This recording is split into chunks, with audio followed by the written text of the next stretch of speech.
Bonjour et bienvenue dans ce nouvel épisode du podcast À la découverte de soi, la voie pour une vie plus riche, plus épanouissante et des relations plus saines.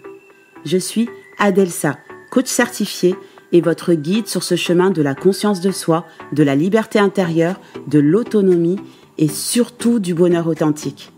Apprenons ensemble à nous connaître, ouvrons de nouvelles portes et construisons un avenir où le bonheur n'est pas un mythe. Bonjour à tous, j'espère que vous allez bien. Il y a 15 jours, on a vu à quel point nos pensées et notre dialogue intérieur peuvent influencer notre manière de voir les choses et surtout notre vie. Aujourd'hui, j'ai envie de vous proposer qu'on aille plus loin et qu'on voit comment on peut devenir maître de nos pensées pour transformer notre vie. Et comme l'épisode d'aujourd'hui est un exercice qui vient compléter l'épisode précédent, si vous ne l'avez pas encore écouté, je vous invite à y aller dès maintenant. Pourquoi c'est si important de devenir maître de ses pensées ? Dans le bouddhisme, on nous enseigne que nos pensées sont à la fois le problème et la solution. Elles peuvent nous emmener dans un état de souffrance ou au contraire nous guider vers le bonheur et l'éveil. La clé se trouve dans notre capacité à savoir observer nos pensées sans nous y accrocher. Pour être plus clair, on peut recevoir une critique sur un de nos projets et penser qu'on n'est pas à la hauteur. Si on s'attache à cette pensée qu'on n'est pas à la hauteur, si on la considère comme vraie, il y a de fortes chances qu'on finisse par douter de soi, qu'on se dévalorise et qu'on abandonne. Alors que si on ne fait que l'observer, juste voir que cette pensée est là, on peut parfaitement choisir de penser autrement et se dire qu'on fait de notre mieux et qu'on est en train d'apprendre de nos expériences. Comme le disait le Bouddha, « Laissez passer vos pensées, elles s'en vont telles qu'elles sont venues. Les pensées ne sont que des nuages qui passent dans le ciel sans fin. » Alors c'est vrai, on n'est pas nombreux à être de véritables maîtres bouddhistes capables de laisser passer nos pensées comme ça. Mais pour le coup, ils n'y sont pas arrivés du jour au lendemain. Ça leur a demandé un certain entraînement, de la discipline, beaucoup d'études et de temps de méditation. Alors paniquez pas tout de suite, je ne vais pas vous proposer une méditation guidée. Ça pourrait être possible, mais je ne sais pas si ça peut vous intéresser, alors n'hésitez pas à me le dire en commentaire si c'est le cas. Ce que je vous propose aujourd'hui, c'est de découvrir un outil que je trouve très intéressant et qui me parle, parce qu'il rejoint le concept du karma, comme quoi nos pensées, nos paroles et nos actions passées constituent notre réalité d'aujourd'hui.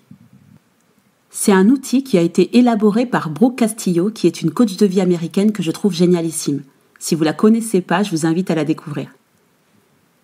Cet outil, qu'elle appelle le modèle, permet de mettre la lumière sur le lien entre nos pensées, nos émotions, nos actions et aussi les résultats qu'on obtient dans la vie. Et c'est précisément ce qu'on va faire aujourd'hui. On va découvrir ces liens, comprendre en détail ce qu'est ce modèle et surtout apprendre à l'utiliser pour maîtriser nos pensées. Alors ce modèle, il se compose de 5 éléments clés. Le premier, les circonstances, sont des faits neutres de notre vie. Ça peut autant être quelque chose qui nous arrive ou l'action d'une autre personne. Les circonstances, elles sont toujours objectives et peuvent être prouvées. Par exemple, j'ai 41 ans.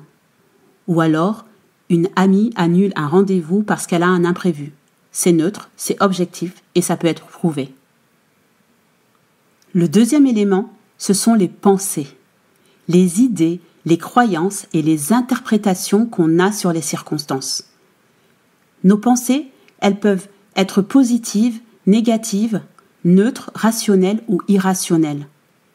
Si on prend l'exemple de notre amie qui annule le rendez-vous, en fonction de notre histoire et de nos croyances, de qui on est aujourd'hui, on peut se dire que c'est ok sans plus, penser que cette amie ne se soucie pas vraiment de nous, ou bien encore se dire qu'elle a certainement une bonne raison et que ce sera pour une prochaine fois.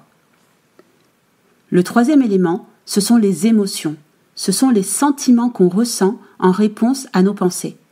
En fonction de ce qu'on se raconte, on va ressentir telle ou telle émotion. Si on prend le cas de notre exemple, en fonction de ce qu'on s'est dit, on peut autant ressentir de la frustration, de la déception ou encore de la compassion. Le quatrième, ce sont nos actions. Nos actions sont les comportements qu'on adopte en réponse à nos émotions. Les émotions qu'on ressent nous poussent à agir d'une certaine manière. Et enfin, le cinquième élément, ce sont les résultats. Nos actions ont toujours des conséquences sur nos résultats dans notre vie. Ces résultats peuvent être positifs ou négatifs et ils renforcent très souvent nos pensées d'origine. Si on est persuadé que notre amie a annulé parce qu'elle ne fait pas de nous une priorité et qu'elle se fiche de notre relation, on va certainement nourrir de la frustration, de la déception ou même de la colère. Et la prochaine fois qu'on va la voir, on risque de lui faire des remarques désobligeantes ou de mal se comporter avec elle. Et forcément, ce genre de comportement risque de pourrir la relation et cet ami risque de vouloir prendre ses distances. Et tout ça à cause de ce qu'on s'est raconté sur une situation qui, au départ, était tout à fait neutre. Elle n'était ni bien ni mal, elle était, c'est tout. Ce que ce modèle de Brooke nous montre, c'est que nos pensées déterminent nos émotions. Et comment on se sent, on agit. Et comment on agit, on a des résultats dans notre vie. Nos pensées déterminent nos émotions, qui, elles, vont déterminer nos actions, et nos actions déterminent notre réalité. Je trouve ça extraordinaire parce que ça nous montre vraiment, concrètement, comment nos pensées ont un impact sur notre vie. Mais là où ce modèle de Brooke devient très utile, c'est qu'il peut aussi nous permettre de changer nos pensées qui risquent de nous desservir. Ce modèle, il nous redonne le pouvoir sur la manière dont on peut vivre les choses. Il nous rappelle qu'on peut prendre le contrôle de nos pensées, qu'on peut choisir consciemment celles qui nous servent, celles qui servent nos objectifs et nos valeurs. En gros, en changeant nos pensées, on peut changer nos émotions, nos actions et nos résultats pour créer une vie plus épanouissante et alignée avec qui on veut être. Alors comment on peut utiliser ce modèle pour maîtriser nos pensées ? Je vous propose un exercice que vous pouvez faire autant de fois que nécessaire quand vous vivez des situations compliquées dans votre vie ou avec les personnes qui vous entourent. Prenez une feuille et sur cette feuille, tracez 5 colonnes. Chaque colonne va représenter un des éléments clés. La première, les circonstances. La deuxième, celle des pensées. La troisième, les émotions. La quatrième, les actions. Et enfin, la cinquième, le résultat. Pour que ce soit plus simple, on va garder l'exemple de notre amie. Dans la première colonne, celle des circonstances, on va noter les faits objectifs sans aucun jugement. En gros, elle a annulé le rendez-vous parce qu'elle a un imprévu. Dans la deuxième colonne, celle des pensées, on va prendre le temps d'observer et noter ce qu'on se raconte sur le fait que notre amie a annulé le rendez-vous. On va noter les pensées qui nous traversent. Dans celle des émotions, on notera tout ce que l'on ressent.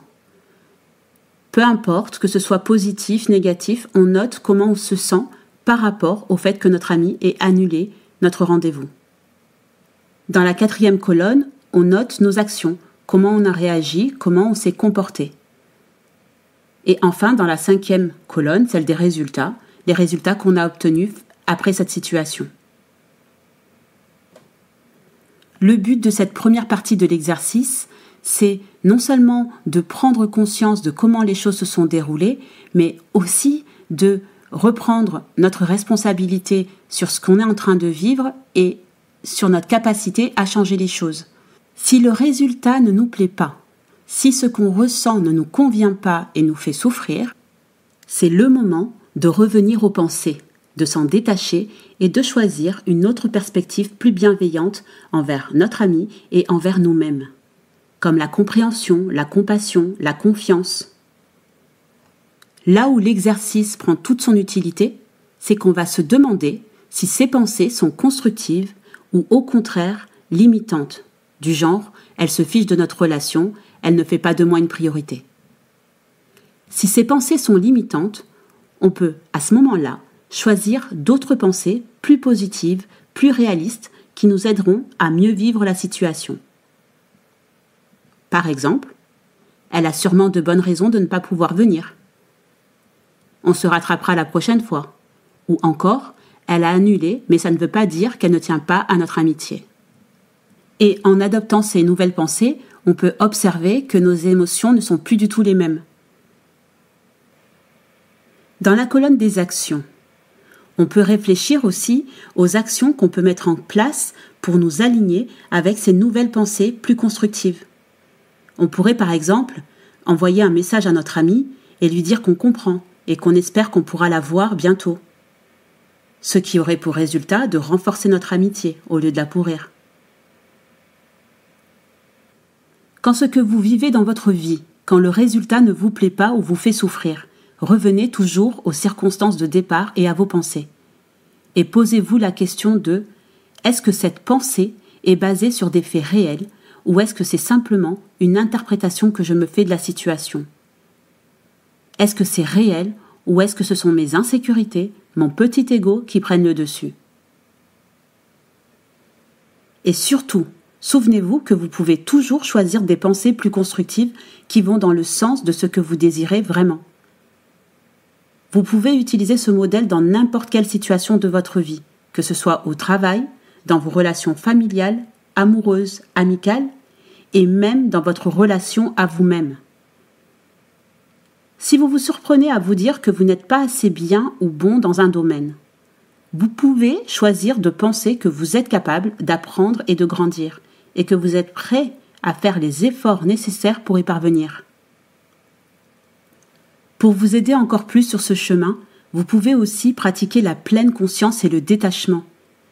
Lorsque vous vous surprendrez à vous laisser emporter par des pensées négatives ou limitantes, faites une pause, respirez profondément et concentrez-vous sur l'instant présent, sur ce qui est et non pas sur vos peurs, vos insécurités. Dites-vous que ce ne sont que des pensées et qu'elles peuvent passer.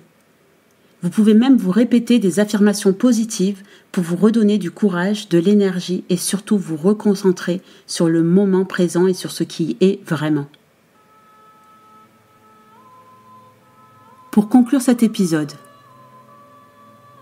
on est tous humains. On a tous des pensées qui peuvent nous embrouiller. Mais on a aussi le pouvoir de choisir nos pensées et de les transformer en alliés plutôt qu'en ennemis. J'aimerais aussi vous rappeler qu'on a tous ce fameux mode automatique qui est bien plus facile et bien trop souvent guidé par notre petit ego. Si on veut apprendre à maîtriser nos pensées et changer notre réalité, comprendre ce modèle ne suffira pas. Il faudra vraiment s'entraîner à l'utiliser, jusqu'à ce que la conscience et la maîtrise de nos pensées deviennent notre nouveau mode automatique.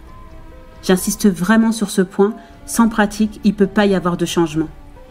On peut lire toutes les méthodes du monde pour apprendre une nouvelle langue. Mais tant qu'on ne l'aura pas pratiquée, on ne saura pas la parler. J'espère que cet épisode vous aura été utile et surtout que vous utiliserez ce modèle pour apprendre à devenir maître de vos pensées. Comme toujours, n'hésitez pas à partager vos expériences et vos questions en commentaire. Ensemble, on peut créer une chaîne d'ondes positive et une communauté authentique et soutenante. On est tous capables de maîtriser nos pensées et créer la vie qu'on désire. Et si ce podcast vous parle, pensez aussi à vous abonner et à le noter sur votre plateforme d'écoute préférée. Partagez-le aussi autour de vous, ça lui donnera un petit coup de boost. Prenez soin de vous et on se retrouve très bientôt pour un nouvel épisode à la découverte de soi. Et souvenez-vous, vous êtes les héros de votre propre histoire.